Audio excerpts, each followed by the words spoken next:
Atenção, emissoras componentes da Rede Globo, para a contagem de 8 segundos.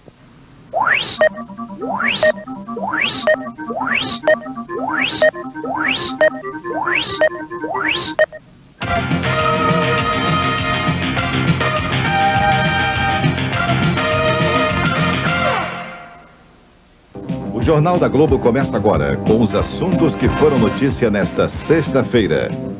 A inflação dos últimos 12 meses bate o recorde e passa dos 300%. Mas o ministro da Fazenda diz que a situação está sob controle. O ex-governador do Piauí, Hugo Napoleão, do PFL, toma posse como ministro da Educação. A Comissão de Sistematização da Constituinte aprova o regime parlamentarista de governo. Em Washington, o presidente Reagan anuncia para o dia 7 de dezembro a reunião de cúpula com o líder soviético Gorbachev. O governador Orestes Quercia impede que o lixo radioativo do Rio seja levado para São Paulo.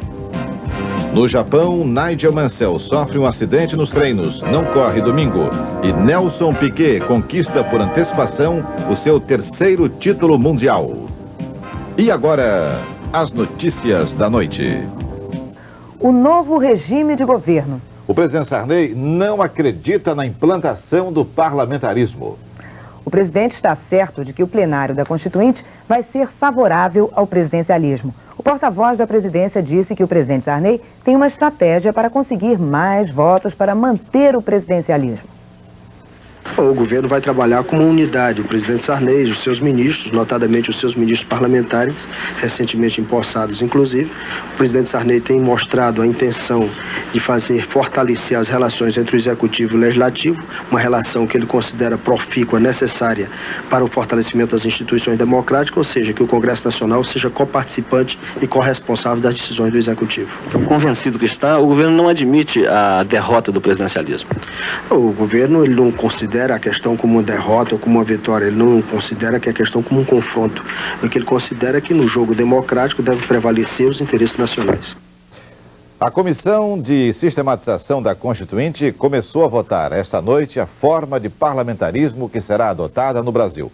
Os constituintes já votaram pontos importantes: eleições diretas em 2 turnos para a presidência da República, e o presidente terá mandato de 5 anos. A escolha do primeiro-ministro será atribuição exclusiva do presidente da República. Até amanhã serão aprovadas as regras que vão definir o sistema de governo a partir da promulgação da Constituinte. A definição do mandato do presidente Sarney e a data da implantação do parlamentarismo serão discutidos daqui a 20 dias. E um novo grupo se forma na Constituinte. 100 líderes do grupão, como é chamado, se compõe de constituintes de diversos partidos. Eles têm uma reunião marcada para tentar mudar o regimento. O principal alvo do grupo é o plenário da Comissão de Sistematização, que está votando o anteprojeto de Constituição. Eles querem derrubar a maior parte do que já foi aprovado até agora. Alguns pontos que unem esses parlamentares são a preservação da livre iniciativa, a abertura do país para o capital externo e a diminuição do peso do Estado na economia. Nós acreditamos que podemos reunir cerca de 300 deputados. Qual é o objetivo do O grupo? objetivo disto é provar que somos maioria. O grande teste do grupo vai acontecer na quarta-feira, quando o plenário da Assembleia Constituinte inicia a votação do projeto. Para alterar qualquer um dos artigos do projeto, são necessários 280 votos, metade da Constituinte. O senhor acredita que o grupo vai conseguir os 280 votos necessários? Eu acho que sim, porque a alteração do regimento se faz muito necessária para que se possa fazer uma modificação no texto coerente, coordenada, concatenada, e nós já temos um número expressivo de assinaturas, e até terça-feira nós conseguiremos os 280. Se esse grupo não conseguir a maioria, ninguém mais conseguirá. Porque realmente todos sabemos que aproximadamente 330 senhores congressistas constituintes se situam entre a centro-direita e a centro-esquerda. E é esse conglomerado que nós esperamos reunir. A maioria dos governadores dos estados é contra o sistema parlamentarista. Alguns acham que é o povo que deve decidir o novo regime de governo. Os atuais congressistas não foram eleitos pelo povo para exercer missão no regime parlamentarista. Creio que, além disso, para a convalidação do parlamentarismo, se exigiria um referendo popular. Todas as vezes que se muda o costume de um povo, se tem a obrigação de ouvir este povo em plebiscito. Fazer, na eleição, por exemplo, de 88, fazer um quadro para a pessoa votar sim ou não à forma de governo que se quer implantar como mudança. Eu acredito que o melhor para o Brasil seria a manutenção do presidencialismo, mas de qualquer forma, quem tem poder de decisão é a Assembleia Nacional Constituinte e, por certo, vai decidir da maneira melhor para o Brasil. Mas os próprios parlamentaristas estão divididos na Constituinte. Álvaro Pereira. A mesma comissão que manteve o sistema parlamentarista de governo aprovou no final da tarde o mandato presidencial de 5 anos. A decisão sobre o mandato ainda não vale para o presidente Sarney, mas de qualquer forma já revela uma tendência. O entendimento, se houver entendimento, passa pelo parlamentarismo com mandato de 5 anos para o presidente Sarney. Os parlamentaristas estão divididos entre os que defendem mandatos de 4 e 5 anos. O grupo ligado ao senador José Richa aceita negociar os 5 anos, desde que o parlamentarismo seja implantado a partir de 89, isto é, no 5º ano, o presidente Sarney já seria apenas o chefe de Estado, passando a um primeiro-ministro a função de chefe do governo. Mas um outro grupo ligado ao senador Mário Covas insiste no mandato de 4 anos, com eleições no ano que vem. E o presidente Sarney, como espera reverter esse quadro na votação decisiva do plenário da Constituinte? O líder do governo, Carlos Santana, me disse agora à noite que o presidente espera contar principalmente com o bom senso dos constituintes. É que ninguém mais quer um governo eleito indiretamente. E no sistema parlamentarista, segundo o líder Carlos Santana, o governo é exercido por um primeiro-ministro eleito pelo Congresso indiretamente. Nelson Piquet é tricampeão mundial de Fórmula 1. E Mansell, hein? É afobado ou azarado? Tire você mesmo a sua conclusão daqui a pouco, depois dos comerciais.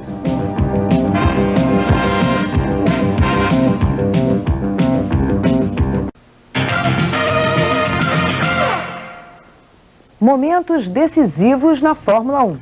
Começa daqui a pouco no circuito de Suzuka o último treino oficial para o Grande Prêmio do Japão. O previsível duelo Mansell-Piquet se transformou numa inesperada festa para o tricampeão brasileiro. A festa só não é completa porque o inglês Nigel Mansell se acidentou. O repórter Reginaldo Leme também está lá em Suzuka e é com ele que nós vamos falar agora. Bom dia, Reginaldo.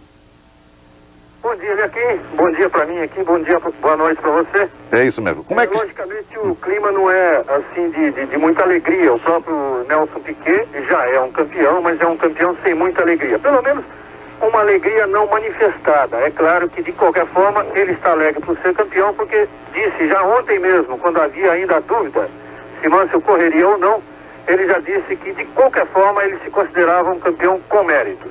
Ô Reginaldo, e o estado de saúde do Mansell nesse momento? O Mansell, eu acabei de conversar com o diretor da equipe Williams, que passou a noite com ele no hospital e que foi inclusive quem deu a notícia para nós, para darmos em primeira mão para todo o Brasil. A TV Globo deu em primeira mão. Ele disse que o Mansell está bem, não corre risco, fala bem, raciocina normalmente, quer dizer, a cabeça dele está boa, mas ele está completamente grogue. Ele tentou fazer um teste no quarto e não consegue andar em linha reta, quer dizer, uma junta médica ali se reuniu e resolveu que realmente ele não teria condições de correr de forma alguma. Ô Reginaldo, as pessoas gostam muito de saber a questão da pontuação. O Piquet é campeão mesmo que não corra as últimas 2 corridas da temporada? O Piquet já é campeão de qualquer forma. É um campeão de fato porque ele tem 12 pontos a mais que o Mansell. Quer dizer, o Mansell não correndo nessa, mesmo que viesse a correr na Austrália, teria um máximo de 9 pontos a marcar. Mas é provável até que não corra na Austrália. Uma outra informação, o Mansell está indo para a Inglaterra hoje, porque ele prefere se recuperar na Inglaterra em função de um incidente até que o preocupa mais é que o seu terceiro filho deve nascer nos próximos 2 ou 3 dias e sua mulher parece ter ficado muito preocupada. Ô Reginaldo, e a última pergunta que eu te faria. O Piquet fez o melhor tempo nos treinos oficiais de hoje, não é verdade? Então, você acha que com essa vantagem do Mansell não correr, ele vai se esforçar para continuar mantendo essa pole position no treino de amanhã? Não tenho a menor dúvida. Ele tem o melhor tempo, um tempo, aliás, excepcional, e essa foi uma das razões, segundo todo mundo, das razões de Mansell ter forçado demais até sofrer o acidente, porque ele tentava superar um tempo do Nelson Piquet que aparentemente é quase impossível, era um tempo muito bom. E está começando agora a primeira parte do segundo treino, a primeira sessão. Na cronometragem, o Nelson está novamente em primeiro lugar, vai tentar manter essa posição de qualquer forma e não tenha dúvida de que ele vai tentar vencer não apenas essa, mas as duas corridas que faltam. Ok, Reginaldo. Então, até um abraço para você, hein? Tchau. O acidente com Nigel Mansell no treino oficial para o Grande Prêmio do Japão não surpreendeu muita gente. Foi consequência de um estilo. O estilo de um piloto que sempre andou ali no limite e, às vezes, acima do limite. No Grande Prêmio da Bélgica, uma amostra definitiva da afobação de Nigel Mansell. Depois da segunda largada, foi ultrapassar Senna e rodou na pista, levando o brasileiro com ele. Em julho, na Inglaterra, Mansell se consagrou na maior vitória de sua carreira, mas acelerou tanto que, por uma questão de metros, não fica parado antes da bandeirada. Este piloto, que costuma manter o carro 1000 rotações acima do limite recomendado pelos técnicos da Honda, também amargou um abandono na Alemanha por problemas de motor. E em Portugal foi de novo além da conta, e a Williams não aguentou. Mas Nigel Mansell também teve lances que não devem ser creditados ao seu estilo acidentado de guiar. Na Hungria, por exemplo, ele foi vítima de um problema raríssimo: soltou a porca da roda. A audácia de Mansell resultou no acidente de hoje em Suzuka, no Japão. Um acidente como outros que o piloto já tinha sofrido nos treinos. Só que desta vez, Mansell perdeu também a oportunidade de ser campeão. Brasília, a cidade que viu Nelson Piquet começar no automobilismo, está vibrando com o tricampeonato. Até a torcida organizada de Piquet já prometeu fechar uma boate para comemorar o título e assistir ao Grande Prêmio do Japão. Mas um torcedor tem motivos especiais para comemorar. Foi ele que deu o primeiro emprego a Nelson Piquet. É isso mesmo, um emprego de mecânico. Hoje, dono de uma loja de peças de automóveis, Walter Ferrari se orgulha do amigo. Quando Valtinho Ferrari, um técnico em motores e mais, um apaixonado por corridas, conheceu Nelson Piquet em 72, não imaginava que o piloto seria tricampeão mundial de Fórmula 1. Nós pensávamos em fazer automobilismo e fazer sério, fazer o melhor possível, procurar a perfeição. Mas que Nelson chegaria tricampeão do mundo, naquele tempo era uma audácia muito grande de pensar. As lembranças deste início ainda estão bem vivas aqui na loja do Valtinho. Por todas as paredes, fotos importantes, como esta aqui, de Nelson Piquet com Emerson Fittipaldi em 73.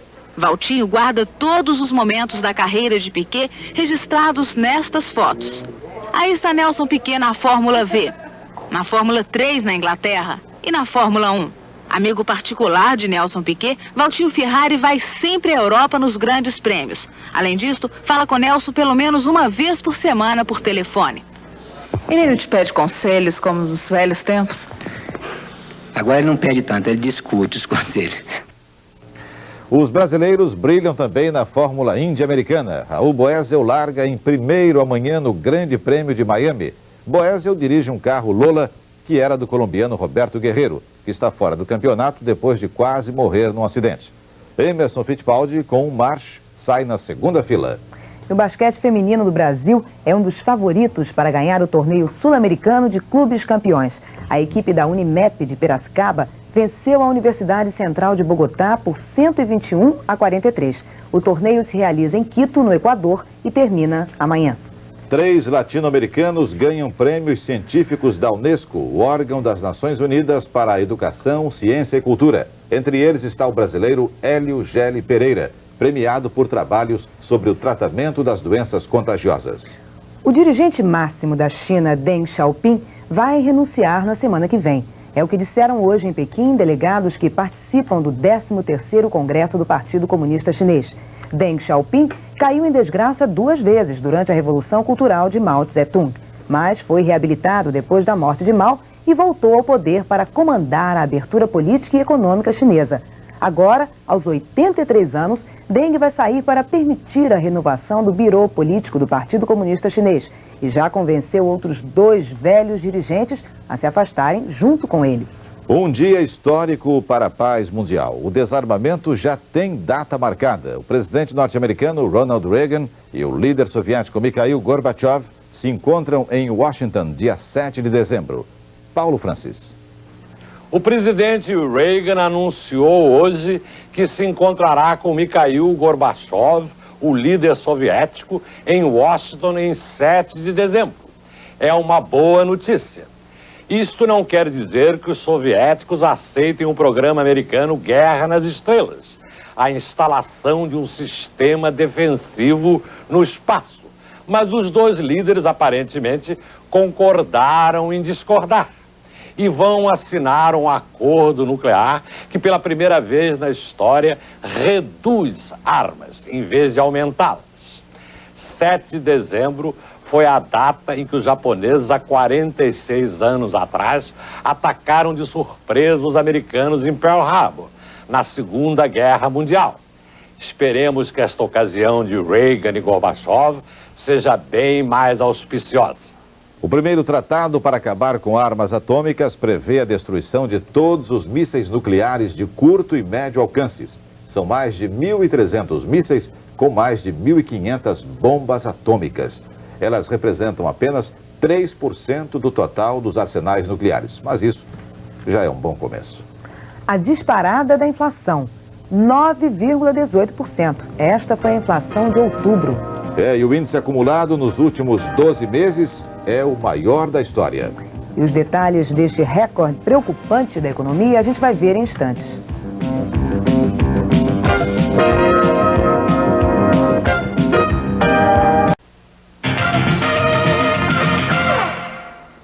A alta da inflação em outubro.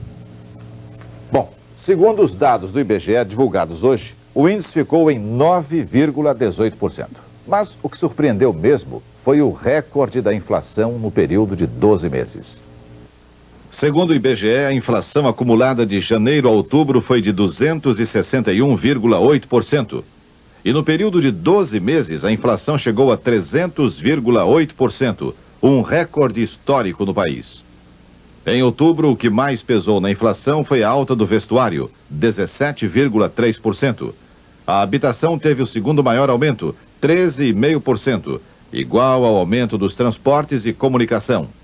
A alimentação foi o item que menos subiu em outubro, 6,1%. Agora os aluguéis. Com a alta da inflação de outubro, os aluguéis com reajuste semestral vão ter um aumento de 84% agora em novembro. E os aluguéis com reajuste anual vão subir, sabe quanto? 295%. As cadernetas de poupança vão render 9,7%. Essa inflação de outubro tão alta foi em parte provocada por uma mudança nos critérios do cálculo do IBGE. Antes o IBGE dividia os aumentos dos aluguéis por alguns meses. Agora resolveu lançar tudo num mês só. E a inflação deu este salto aí. Mas não foi só isso não. Tem um outro fato que está puxando os preços e pode puxar mais ainda. Vamos ver com Paulo Henrique Amorim. O maior problema hoje do ministro da Fazenda é um só. Tem muito empresário aumentando o preço com medo de um novo congelamento. Isso está provocando uma criminosa aceleração dos preços. Quem não quer o congelamento e antecipa os aumentos, acaba provocando o que não quer. Desse jeito, o congelamento se torna inevitável. Será que os empresários estão querendo um novo choque? É o que parece. Na proposta inicial do governo, o empréstimo à Transbrasil ia ser na base da OTN mais 8%.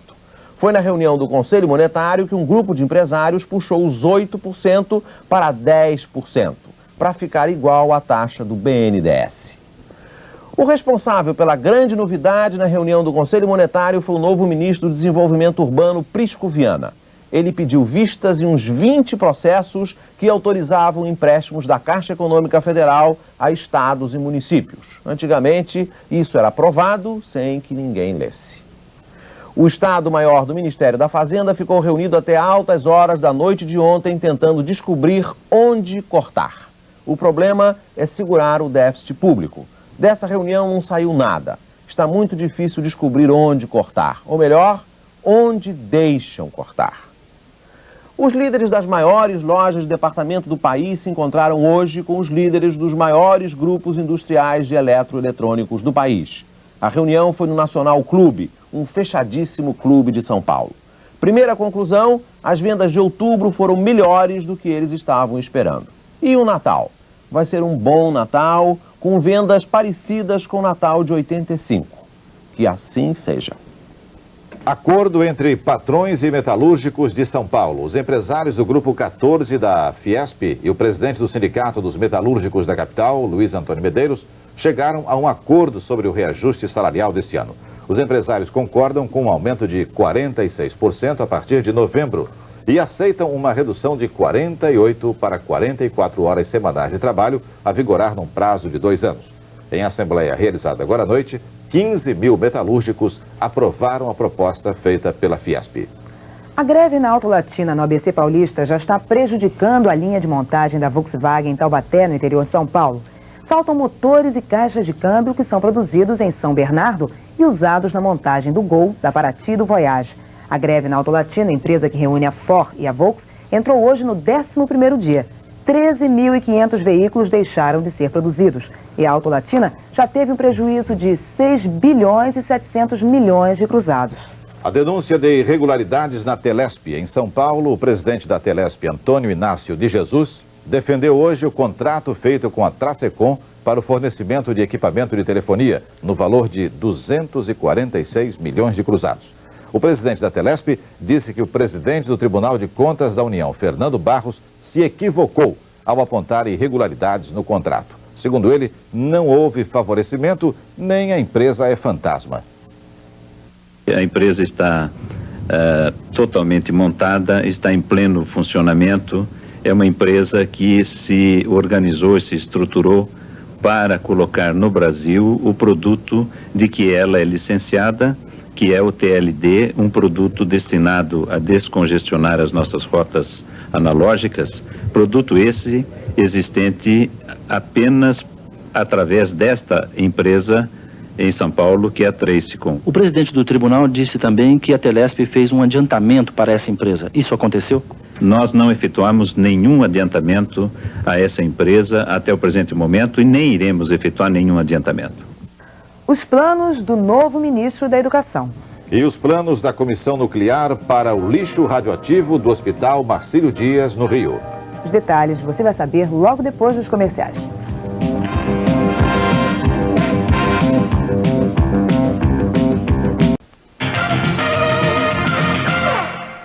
A Comissão Nacional de Energia Nuclear mudou de ideia. É isso mesmo, e vai submeter todo o rejeito radioativo do Hospital Marcílio Dias a um novo tratamento. Este material seria levado hoje do Rio para São Paulo, mas a viagem foi cancelada, porque o governador Orestes Quercia disse que não quer o lixo lá. Segundo a CENEM, o retratamento dos rejeitos vai permitir uma diminuição no volume do lixo existente.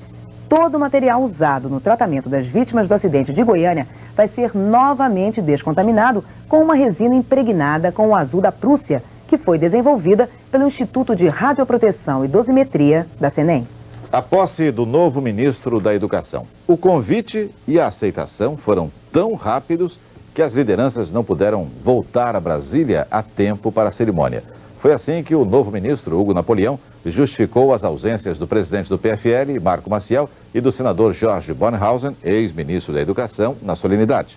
O novo ministro pretende manter a política de seu antecessor. Os problemas de educação no Brasil são gravíssimos a partir do analfabetismo, mas eu considero igualmente grave a evasão de sala de aula e a repetência escolar, que trazem muitos ônus ao erário público.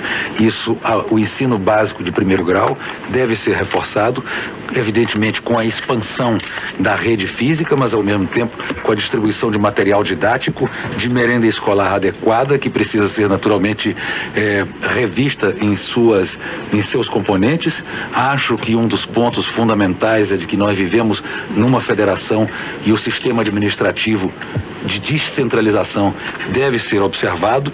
E quanto à universidade e à pós-graduação, quer dizer, de um polo ao outro, teremos que naturalmente fazer alguns ajustes, aduzindo a isso, efetivamente, um reexame do Conselho Federal de Educação. A mudança da luz com o tempo. Muitos artistas plásticos se preocupam com isso. Agora, na Bienal em São Paulo, um pintor mostra uma nova maneira de colocar o tempo na tela. Pintores e impressionistas fizeram um esforço muito grande para tentar passar para as telas todos os detalhes da mudança de luz sobre as coisas. E é o tempo que faz a luz mudar. Pintores como Monet tentaram colocar em cada tela um momento muito determinado. Por exemplo, nesse aqui, La Grenouillère, uma tela famosa de 1869. O reflexo das coisas na água exatamente naquele momento. 100 anos depois, um outro artista, também francês, Opalka, voltou a se preocupar com o tempo. Mas Opalka não está preocupado com a luz sobre as coisas, a mudança da luz, ele está preocupado com o próprio tempo. E resolveu tentar apreender o próprio tempo na tela. Para tentar isso, em 1965, ele pintou uma tela toda de preto e com um pincel número 0 e com tinta branca, escreveu lá em cima, no canto esquerdo, o número 1. A partir daqui, Opalka fez um programa para a sua vida. Pintar os números em sequência, em telas sempre das mesmas dimensões. Em 1972, ele atingiu o primeiro milhão e decidiu que o fundo de cada tela seria 1% mais claro do que o fundo da tela anterior. Portanto, as telas estão clareando. No final da vida, Opalka vai pintar números brancos sobre uma tela totalmente branca. Ele atualmente está com 56 anos. Cada tela é um quadro particular e, ao mesmo tempo, um detalhe, parte de todo o conjunto. Opalka pinta um pouco todos os dias. E no final do trabalho, tira uma foto dele mesmo, sempre com a mesma condição de luz e a mesma roupa. E deixa essa foto junto com a tela. Os impressionistas eram tão obcecados pela mudança da luz, ocasionada pela passagem do tempo, que chegavam a pintar várias telas sobre um mesmo tema, só que em horários diferentes, como a série das Ninféias, do mesmo Claude Monet. A princípio, flores no lago, que vão deixando de ser flores e viram quase pintura abstrata. Curioso, o mesmo acontece com os números de Opalka. Bem de perto, eles são números. De longe, eles são apenas manchas, formas, que nem revelam todo o esforço do artista para apreender a passagem do tempo.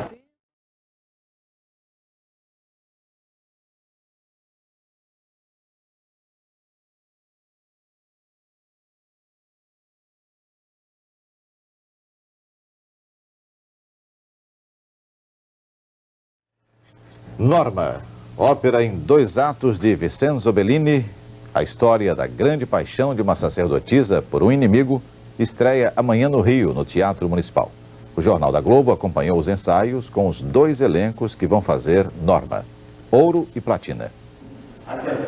Esta é Veneta Janeva, soprano búlgara do elenco Ouro.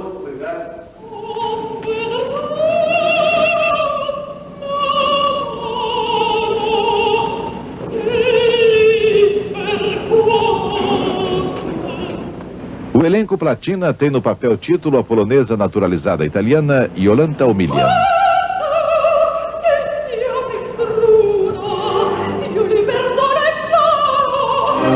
Elas vão interpretar a sacerdotisa da Gália, que traz secretamente seu povo ao apaixonar-se pelo inimigo. Ele é o procônsul romano Polione, com quem ela tem 2 filhos. Polione vai ser vivido por Francisco Ortiz e Franco Bonanome.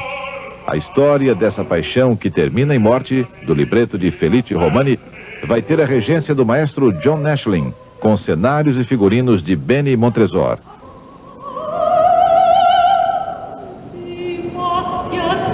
Norma foi encenada pela última vez no Teatro Municipal do Rio em 1980, com a americana Grace Bunbury no papel principal. Mas a grande intérprete de Norma foi Maria Callas, que cantou no Brasil esta mesma ópera em 51. Norma foi escrita por Bellini 4 anos antes de sua morte, em 1835, e continua a surpreender pela melodia muito rica.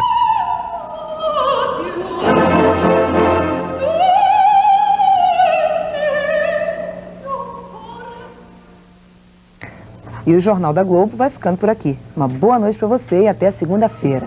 Muito bem, veja no Globo Economia a seguir quais foram os investimentos que ganharam da inflação no mês de outubro. Para você, uma boa noite.